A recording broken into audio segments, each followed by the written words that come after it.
The first night, I slept in the Lincoln bedroom. I woke up at exactly 3:33 in the morning, and someone was sitting at the edge of my bed, smiling at me in the dark. At the time, I'd only been working at the White House for about 3 weeks. Overnight administrative staff. Temporary assignment. Mostly filing reports, organizing schedules, carrying folders from one office to another while the rest of America was asleep. Honestly, I thought the job was going to be painfully boring. Cold coffee, security checkpoints every 10 feet, old politicians arguing through walls that looked like they belonged in a museum. And everybody there had jokes. You hear a building is over 200 years old, people automatically start talking about ghosts. One of the Secret Service guys told me on my second night, if you smell pipe tobacco after midnight, congratulations, Lincoln likes you. Everybody laughed. I laughed too, because when you walk those halls at night, you kind of have to joke about it. The place gets quiet in a way I've never heard before. Not peaceful quiet, heavy quiet, marble floors stretching forever, antique chairs creaking even when nobody's sitting in them, footsteps echoing 3 hallways away from agents you never actually see. And the Lincoln bedroom. Honestly, it felt unreal the first time I walked inside it. Like history itself was holding its breath in there. I thought getting assigned to work overnight from that room was the biggest honor of my life. Then came 3:33 in the morning. I remember opening my eyes and hearing footsteps first. Slow, measured, like somebody pacing across the carpet beside the bed. At first I thought it was Secret Service doing rounds outside the hallway. But then I smelled something, pipe tobacco, strong enough to taste, old smoke, dusty and sweet at the same time. And when I looked toward the window, there was somebody standing there, tall, wearing a long dark coat and that unmistakable stovepipe hat. I couldn't move. I swear I stopped breathing for a second. But the strange part was, I wasn't afraid yet. The figure just stood there calmly with its hands behind its back, staring out the window toward the south lawn like it had done that 1,000 times before. Then it slowly turned its head toward me, and in this low, tired voice it whispered, "You shouldn't stay awake after the 3rd bell." That was it. No screaming, no attack, nothing. And somehow that made it worse. The next morning I convinced myself it was stress, lack of sleep, too much caffeine. But then it happened again the following night. 3:33 a.m. Same footsteps, same tobacco smell, same figure near the window. After the 4th night, I finally mentioned it to a few coworkers during break, expecting them to laugh. Nobody laughed. One of the older maintenance workers actually went pale. He looked at me for a long second and quietly said, "If he's appearing to you, it means it noticed you too." And when I asked him what it was, he wouldn't answer. After that, the things started changing. Every night, it looked more real. At first, it was just a shadow near the window. But by the end of that week, I could see wrinkles in its face. Pale skin stretched tight across its cheeks. Eyes that looked wet, like somebody had pulled a corpse out of cold water and taught it how to blink again. And the bed actually moved now. I felt the mattress sink beside me whenever it sat down. That's when I started hearing the sounds under the floorboards. Scratching, slow fingernails dragging beneath the wood directly under my bed. Then breathing, deep, uneven breathing like something huge was sleeping underneath the room. Some nights I'd hear whispering too. Dozens of voices speaking at once, repeating presidential oaths backwards in these broken, raspy tones that didn't sound human anymore. I started searching through archived staff records during my shifts, old incident reports, rumors hidden in maintenance logs. There were stories going back decades. Workers assigned near the Lincoln bedroom suffering breakdowns, panic attacks, even disappearing from their posts completely. And one detail kept repeating. They all claimed Lincoln was never haunting the room. He was guarding something. That realization hit me one night when I noticed the figure wasn't watching me at all. It kept staring at the floor. Then just before 3:33, The wooden boards beneath my bed slowly pushed upward from underneath, like something down there was trying to force its way out. The last night started with a thunderstorm over Washington, so loud it shook the windows. Around 3:20, the power inside the room suddenly cut out. Everything went black. No hallway lights, no air conditioning, nothing.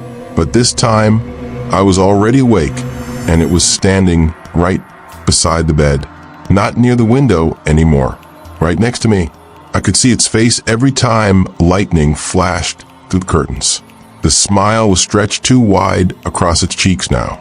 Its eyes were completely black, and the skin around its mouth kept twitching, like somebody struggling to keep a mask pulled tightly over their face. Then the floor beneath me cracked. I heard wood splitting under the bed as long pale fingers pushed through the gaps from underneath. Human hand, but wrong somehow. The joints bent backward, nails scraping upward toward me in the dark. The thing wearing Lincoln slowly leaned closer and whispered, "It learns our faces." And I watched it happen. Its face started moving, not transforming, smoothly twitching, folding, melting like wet paper being reshaped by invisible hands. Lincoln's face disappeared. Then another face formed perfectly in its place. The president. Exact smile, exact eyes. I turned toward the bedroom doorway, and standing there in the darkness was the real president staring at me with those same dead black eyes, smiling the exact same way. I resigned the next morning and left Washington before sunset. I've never spoken to anyone from the White House again, but every single night at exactly 3:33 a.m., I still wake up smelling pipe tobacco in my apartment like somebody's standing beside my bed watching me breathe. And sometimes, when I get up too fast and look toward the hallway, I see someone standing there wearing a tall black hat. But now the face changes every time. So tell me honestly, do you think the Lincoln ghost stories are real? Or has something else been hiding inside that room this whole time, pretending to be him? If you want more American paranormal horror stories like this, make sure you like, comment, and subscribe before the lights go out tonight.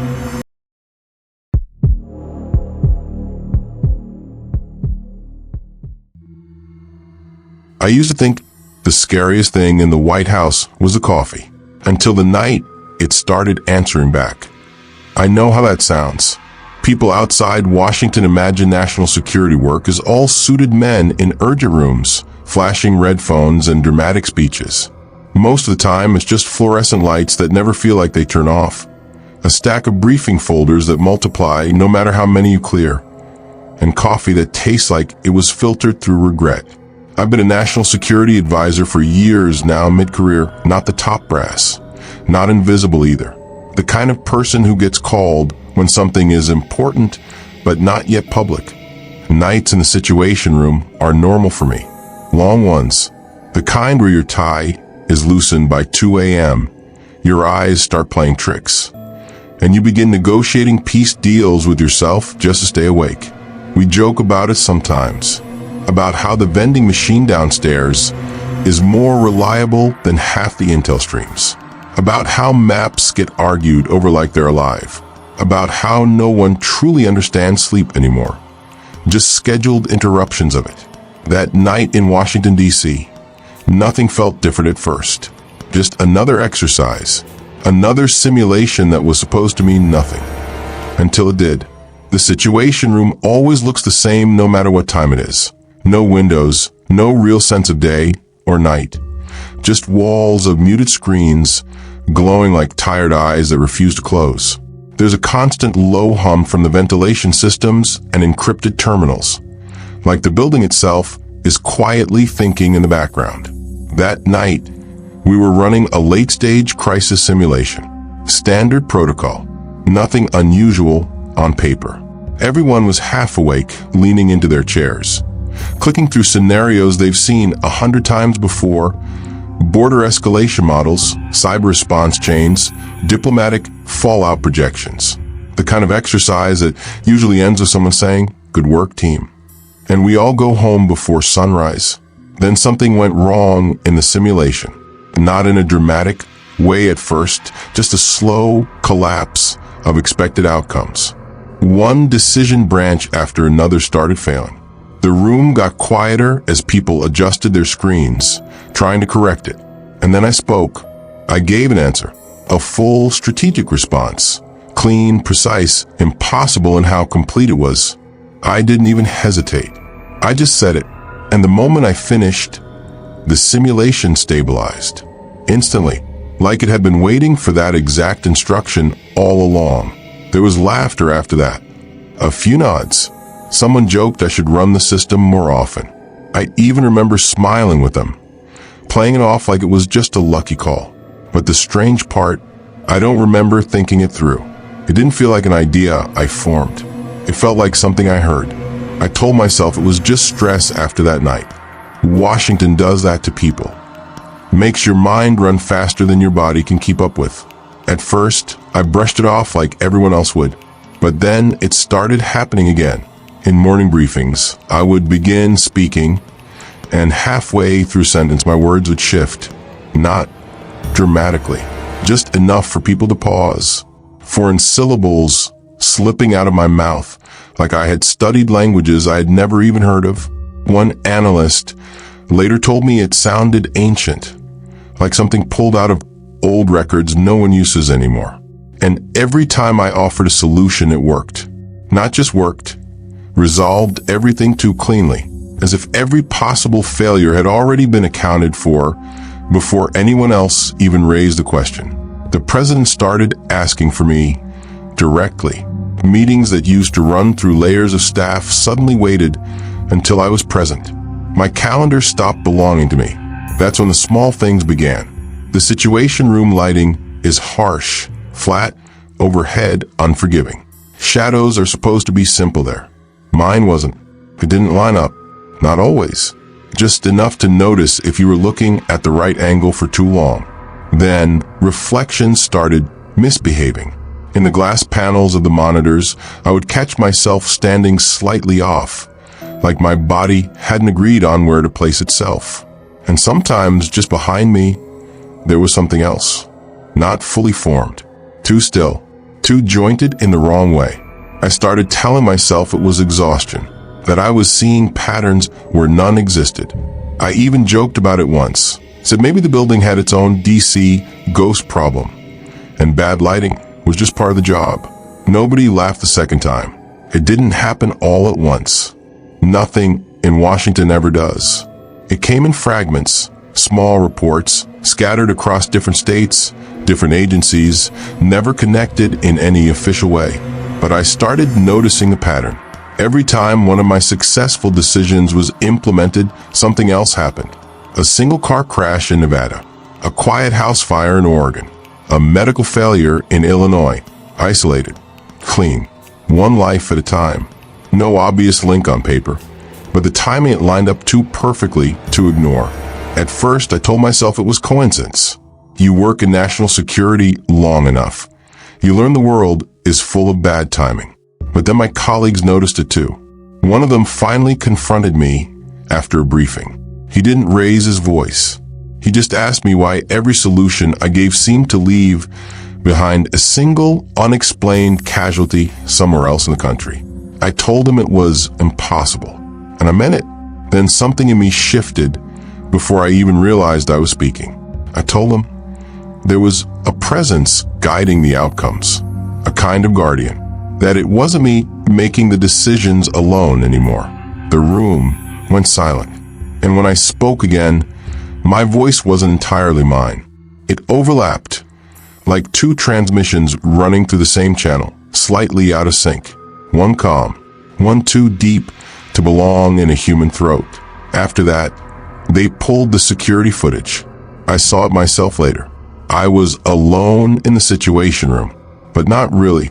In every reflective surface, the monitors, the glass, the polished table, there was something standing behind me, tall, wrong in proportion. Too many joints, bending where nothing should bend. It stayed still whenever I spoke, as if it was waiting for permission. And every time a decision was finalized. It leaned closer. I'm speaking to you now from the same room. The feed is still live. They think they've contained it, but containment was never part of the design. I understand everything clearly now. All those perfect decisions, they were never mine. I was just the voice that translated them into policy. The outcomes were already chosen long before I spoke. There was always a cost, a balance the system maintained quietly, without debate, without error. They called it a program once, a protocol, but that wasn't accurate. It's a house, and the house never offers guidance without payment. The room is empty behind me, at least to the human eye, but in every reflection, it's still there, waiting, patient, closer than before. I'm not afraid anymore, because I finally know what it wants. The deal was never with me. It was with the house itself. Cut the feed. Now tell me, if you were sitting where I am, would you still make the first good decision? And more importantly, what do you think the house is collecting?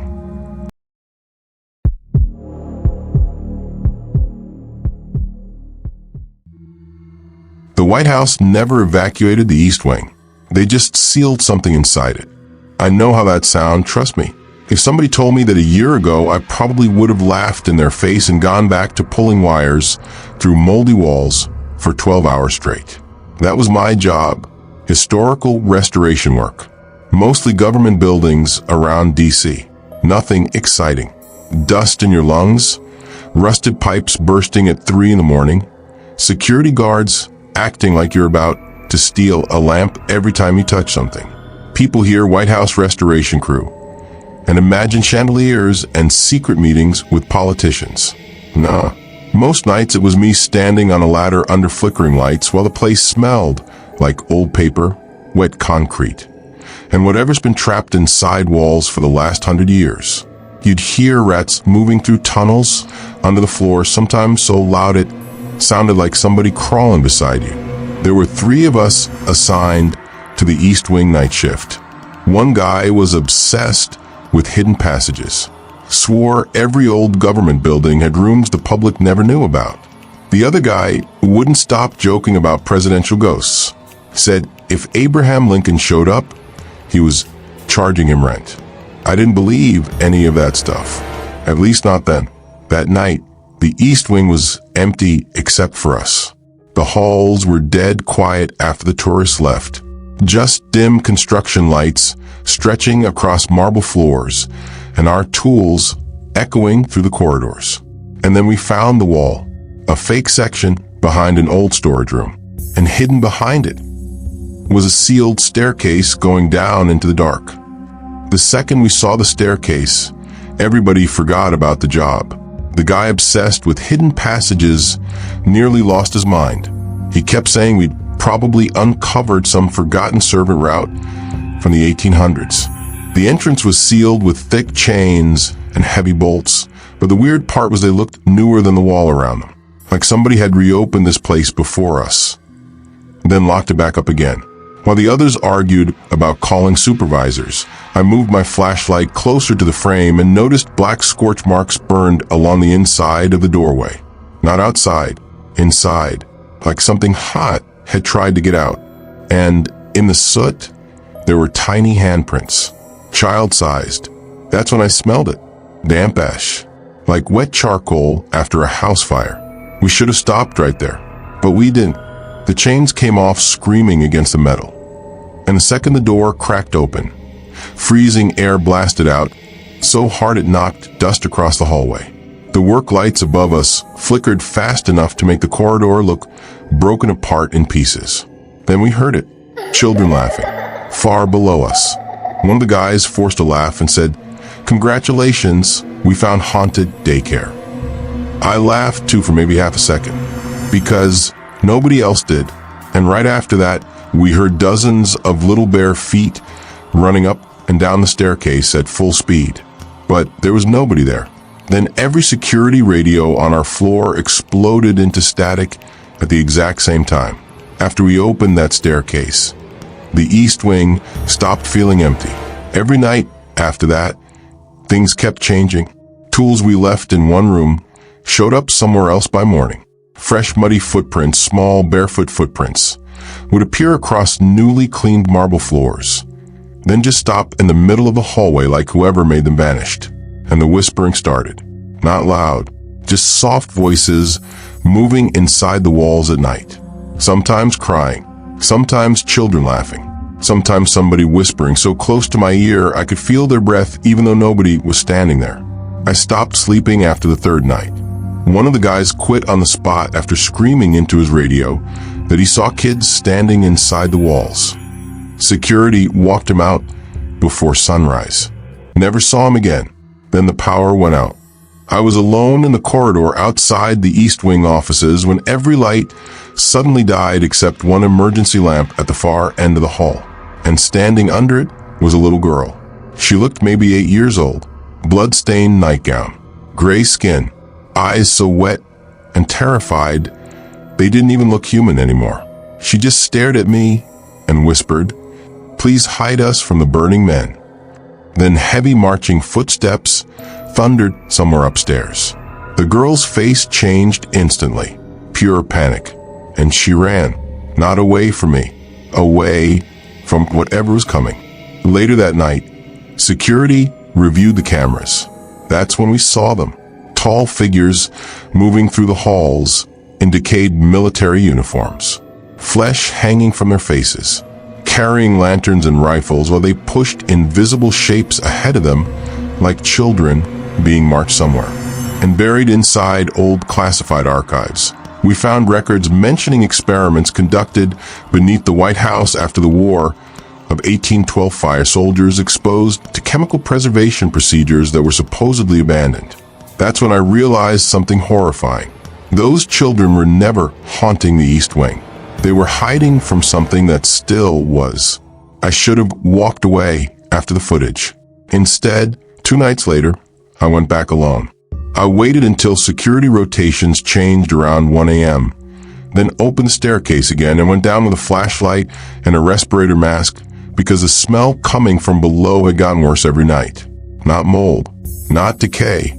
It smelled like wet ashes and old meat left in heat too long. And the stairs just kept going, according to the building blueprints. There shouldn't have been anything beneath that level of the East Wing. But underneath it, there were tunnels, narrow brick corridors barely wide enough to squeeze through, pipes dripping black water from the ceiling, burned toys scattered across the floor, rusted hospital beds shoved against walls. Then I started seeing bones, tiny skeletons hidden inside alcoves like somebody had tried to cover them with blankets decades ago. That's when I heard it. Dozens of children breathing in the dark around me. Not crying, just breathing. Then a lantern light appeared farther down the tunnel, and they came marching out of the darkness. The soldiers. Their uniforms looked fused to their bodies. Flesh hanging loose from their jaws. Eyes white and cloudy. Skin burned black like they'd been cooked alive. But they moved in perfect formation. Rifles hitting the walls with metallic clinks as they walked. And the worst part? They weren't ghosts. Their boots splashed through puddles. They bumped into beds. One of them dragged its hand across the brick and left rotting skin behind. Their leader carried an old lantern and kept repeating in this cracked, rotted voice, "Containment must continue." That's when I saw the children hiding behind collapsed walls and furnace doors. Some looked freshly dead. Some looked like they'd been dead for 100 years. But none of them had aged. And then one of the soldiers stopped marching. Slowly, it turned its head toward me, like it knew I wasn't supposed to be there. I ran before that thing could reach me, and I never went back to the White House again. A week later, the East Wing restoration was officially labeled temporarily suspended. Every worker on our crew signed federal silence agreements. No interviews, no discussion, no records, but I couldn't let it go. Weeks later, I replayed the security footage frame by frame at home. That's when I noticed something that still keeps me awake. One of the soldiers, underneath the rotten uniform, was wearing a modern White House security badge. Not old. Current. That means the experiment never stopped. They're still adding new soldiers down there. People think the White House is the safest building in America. But some nights, I think the real purpose of the East Wing isn't keeping people out. It's keeping something in. And if you heard children laughing behind a sealed staircase in the White House, would you open it? Leave your theories in the comments and subscribe for more government horror files they were never supposed to uncover.